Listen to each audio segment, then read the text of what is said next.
کتاب الامام المنتظر ہدیۃ السما، مرجع اعلیٰ جہان تشیع حضرت آیت اللہ العظمی سید صادق حسینی شیرازی داماد اللہ کی تالیفات میں سے ہے۔ اس مختصر کتابچے میں معرفت امام زمانہ عجل اللہ تعالی فرجہ الشریف کی اہمیت اور غیبت کے زمانے میں مومنین کی اہم ذمہ داریوں کی طرف توجہ دلائی گئی ہے۔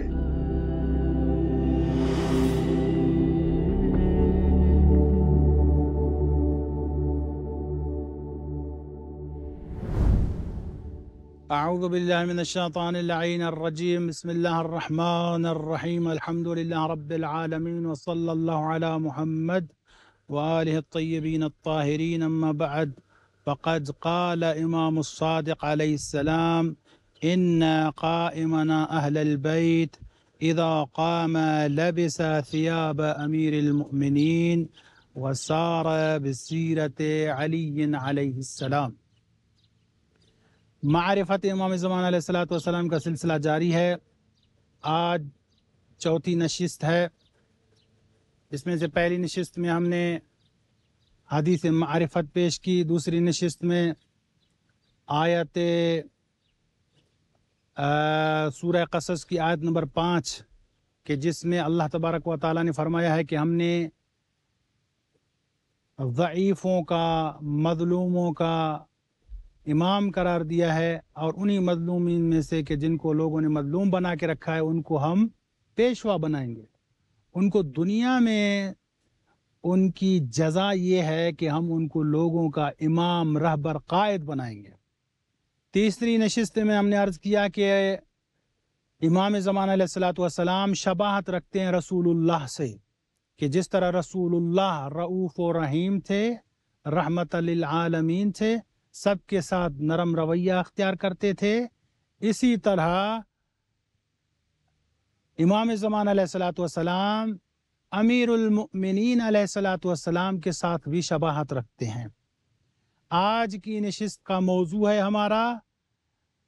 امام مہدی علیہ السلام شبیہ امیر المؤمنین علیہ السلام ہیں، اور اس کے لیے ہم نے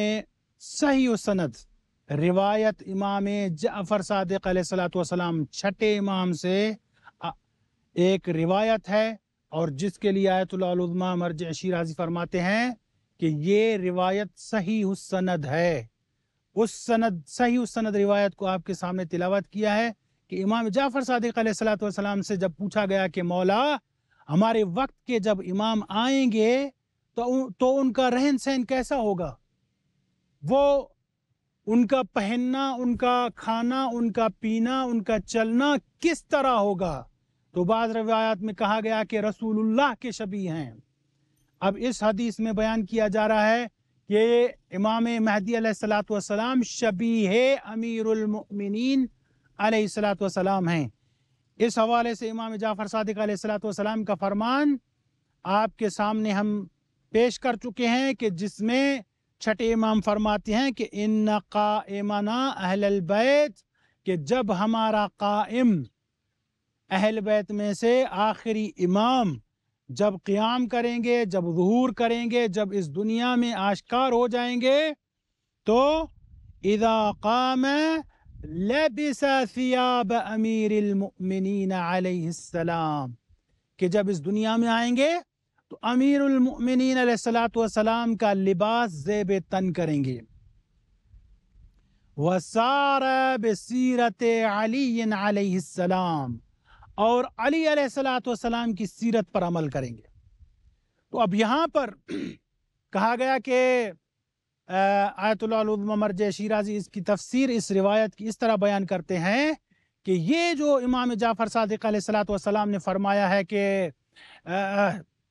امام مہدی علیہ السلام شبیہ امیر المؤمنین علی ابن ابی طالب علیہ السلام ہے، اس کا مطلب کیا ہے؟ تو فرماتے ہیں اس کا مطلب یہ ہے کہ اس میں دو چیزیں امام صادق علیہ السلام نے بیان کی ہیں، خود حدیث کے جملے ہیں، خود روایت کے جملے ہیں کہ قام لبس ثیاب امیر المؤمنین علی علیہ السلام، کہ سب سے پہلے وہ جب آئیں گے تو امیر المؤمنین علیہ الصلوۃ والسلام والا وہ لباس جو امیر المؤمنین علیہ الصلوۃ والسلام پہنتے تھے اس لباس کو ذیب تن کریں گے۔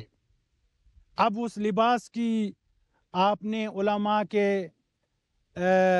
بیانات میں اس لباس کی کیفیت سنی ہوگی کہ امیر المؤمنین سخت لباس پہنا کرتے تھے، نرم لباس نہیں پہنتے تھے،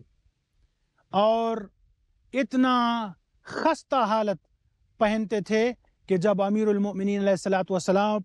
سے کسی نے سوال کیا کہ مولا آپ وقت کے خلیفہ ہیں، وقت کے امام ہیں، دنیا آپ کے قدموں میں پڑی ہے، جس چیز کی طرف آپ اشارہ کریں تو وہ چیز سونا، چاندی، ہیرے اور جواہرات بن جائے، مولا یہ آپ نے کیا لباس سے زیب تن، کون سا یہ لباس زیب تن کیا ہوا ہے، اتنا خستہ اور خشن کہتے ہیں عربی میں، خشن یعنی سخت قسم کا لباس آپ نے پہنا ہوا ہے۔ تو امام علی علیہ الصلوۃ والسلام ارشاد فرماتے ہیں کہ کہ لا یتبغ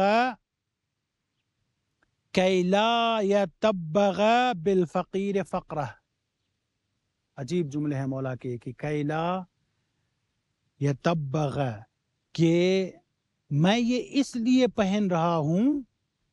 کہ جب مجھے کوئی فقیر دیکھے کہ جس کی یہ وسعت نہ ہو کہ وہ اچھا لباس پہن سکے، نرم لباس پہن سکے، تو وہ جب میری طرف دیکھے تو اس کا دل شکستہ نہ ہو، بلکہ وہ یہ کہنے کے لیے آمادہ ہو جائے کہ اگر اس پہ کوئی اشکال کرے کہ تم تو غریب ہو، تم مسکین ہو، تمہارے پاس کپڑے پہننے کے لیے نہیں ہے، اتنا خستہ اور پرانا اور سخت لباس پہنا ہوا ہے تم نے، تو وہ فخر سے کہے کہ کوئی بات نہیں، میں نے وہ لباس پہنا ہوا ہے کہ جو وقت کے امام پہنتے ہیں، امیر المؤمنین پہنتے ہیں۔ تو یہ سب سے پہلی صفت یہ۔ دوسری صفت مولا کہتے ہیں سارا بسیرت علی علیہ السلام، چھٹے امام فرماتے ہیں اور عملی طور پر علی کی سیرت پر عمل کریں گے کہ جس طرح علی عدل اور انصاف کے ساتھ زندگی گزارتے تھے، اسی طرح امام زمان علیہ الصلوۃ والسلام عدل اور انصاف کے ساتھ زندگی گزاریں گے، حتیٰ کہ عدل امام علی علیہ الصلوۃ والسلام کے لیے ملتا ہے کہ مولا نہج البلاغہ فرماتے ہیں کہ اگر میرے ہاتھ پہ چاند اور تارے رکھے جائیں اور مجھے کہا جائے کہ چونٹی کے منہ میں، چونٹی کے دانتوں میں جو یہ چھلکا پھنسا ہوا ہے ناحق یہ اس کو نکال دو، تو میں علی اس پہ راضی نہیں ہوں گا۔ تو یہ عدل و انصاف امام زمان علیہ الصلوۃ والسلام لے کے آئیں گے، یعنی امام علی ابن ابی طالب علیہ الصلوۃ والسلام کا لباس بھی ذیب تن کریں گے اور عملی طور پر ان کی سیرت بھی اپنائیں گے اور پوری دنیا کو عدل و انصاف سے بھر دیں گے۔ صلوات پڑھیو محمد و آل محمد، اللہم صلی علی محمد و آل محمد و عجل فرج۔